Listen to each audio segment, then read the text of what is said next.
안녕하세요. 보성간호학 한은경입니다. 저희 마지막 시간이고요. 마지막 시간에는 조금 빨리 끝내보도록 하겠습니다. 노력할게요. 76번 임산부 영양에 대한 설명이라고 했었는데요. 지금 어디 하고 있냐면요. 6대2의 76번부터 진행하도록 합니다. 6대 76번 보시면 임산부 영양에 대한 설명으로 옳은 건 뭐냐라고 물어봤는데요. 임신부 영양이라고 하면 좋아하는 음식 마음껏 먹을 수 있는 게 임신 아니에요. 그죠? 그런데 너무 많이 먹어서 비만해져도 문제란 말이에요. 그래서 적정량의 영양을 지켜주는 게 좋겠다라고 얘기를 해요. 그래서 약간의 음주는 관련 없다? 아니, 음주는 안 된다. 흡연, 음주 다 안 되죠. 이게 태아에게 악영향을 끼칠 수 있기 때문에 절대 임신이나 아니 임신 중에 음주, 담배 안 된다라고 할 수 있고요. 임신 후 엽산 섭취, 엽산이 부족했을 때 어떤 일이 발생하냐? 엽산이 부족했을 때 태생기에 그 신경계 결함 이런 것들을 일으킬 수 있기 때문에 엽산 섭취를 제한하는 게 아니라 임신 전부터 엽산을 섭취할 수 있도록 해야 한다. 그래서 가임기 여성에게부터 하루에 0.4mg 정도의 섭취를 권장한다라고 얘기를 할 수 있고요. 정상 체중 산모의 경우 600kcal 정도를 증량해서 섭취한다. 많아. 얼마 정도? 300kcal. 300kcal 정도만 섭취해도 충분하다라고 할 수 있고요. 철분 같은 경우 30에서 60mg을 비타민 C와 함께 섭취해서 철분의 흡수를 돕는다. 맞죠? 이 혈액량이 증가하기 때문에 생리적으로 적혈구의 양이 흐려질 수가 있어요. 그래서 생리적 빈혈이 발생한다라고 얘기를 할 수가 있겠단 말이죠. 그래서 저렇게 철분제를 복용해라라고 할 수 있고요. 임신 전에는 약 철분제가 우리 몸에 철분이 얼마나 필요하냐면 15에서 한 18g 정도만 필요하다라고 할 수 있는데 임신 후에는 생리적 빈혈 때문에 이렇게 30에서 60까지 필요하다라고 할 수 있어요. 부종으로 불편하다면 지방 섭취를 과하지 않도록 한다. 부종이라고 하면 체액과 관련됐다라고 할 수 있겠죠. 체액이 과다해지고 있다. 체액이 과다하고 정체되기 때문에 부종이 발생한다. 지방과 관련이 있을까? 지방이 아니라 수분과 관련이 있다라고 얘기를 할 수가 있겠죠. 그럼 부종으로 불편하다면 일단 수분을 제한하고 또 어떤 거 제한할까? 저염.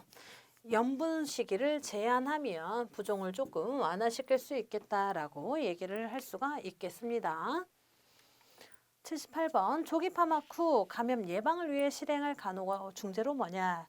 조기 파막이다라고 하면요. 분만이 시작되기 전에 24시간 전에 양막이 파수되는 것을 조기 파막이다라고 할 수 있고 조기 파막이 되고 24시간 이내에 분만이 진행되어야지 감염을 예방한다라고 얘기를 할 수가 있어요. 그리고 조기 파막 후에 24시간이 지났는데도 분만이 진행되지 않는다라고 하면 옥시토신을 투여해서 자궁 수춘을 촉진하고 유도 분만을 시행해야겠죠. 그래서 1번에 보시면 15분 간격으로 정확한 내진을 실시한다. 내진이라고 하는 것은 외부에서 손이 들어가는 거예요. 그래서 감염을 더 시킬 수가 있겠죠. 그래서 내진을 실시하는 것은 방법이 아니다라고 할 수 있고요. 생리적 견축륜을 관찰하자. 생리적 견축륜을 관찰하는 게 아니라 생리적 견축륜은 정상이다라고 얘기를 했거든요. 그래서 병리적 견축륜이 나타나는지 안 나타나는지 확인할 필요가 있겠죠. 즉시 유도 분만을 시행한다. 즉시 아니고 24시간 내에는 기다려본다고 했죠. 그래서 24시간 안에 분만이 진행이 되지 않으면 유도 분만을 시행한다라고 얘기를 했었습니다. 보통은 저렇게 조기 파막이 되고 나서 한 8, 90% 정도의 24시간 이내에 분만이 진행이 됩니다. 4번 관장 실시 후에 유도 분만을 한다. 아니요. 이거 유도분만은 언제 한다고 했어요? 유도분만 같은 경우에는 조기 파막이 되고 24시간이 지난 산모에게 적용한다라고 얘기를 했단 말이죠. 그래서 아니다라고 얘기를 할 수가 있겠습니다. 5번에 보시면 질분비물 양상을 사정한다. 질분비물 양상을 사정한다라고 하는 거 양수가 지속적으로 흐르기 때문에요. 양수의 색이나 특성, 파막 시간을 확인해서 지속적인 관찰이 필요하다라고 얘기를 할 수가 있겠습니다. 그래서 이제 이 양수 질 분비물의 양상을 사정할 때 이게 진짜 양수가 맞는지 아닌지 무슨 검사를 해본다.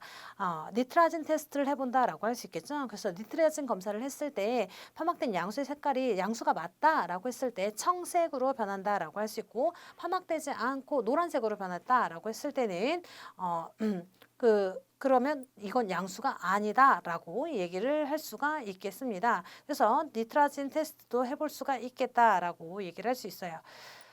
만약에 조기 파막이요, 임신 37주 이전에 됐다라고 한다면 감염 여부를 지속적으로 사정하고 임신 연장 및 자연분만을 유도해야 하고요. 필요하다면 항생제 투여하고 제대 압박이 되고 있는지 감시할 필요가 있다. 그리고 태아 상태 확인하고 조기 진통 확인해야 된다.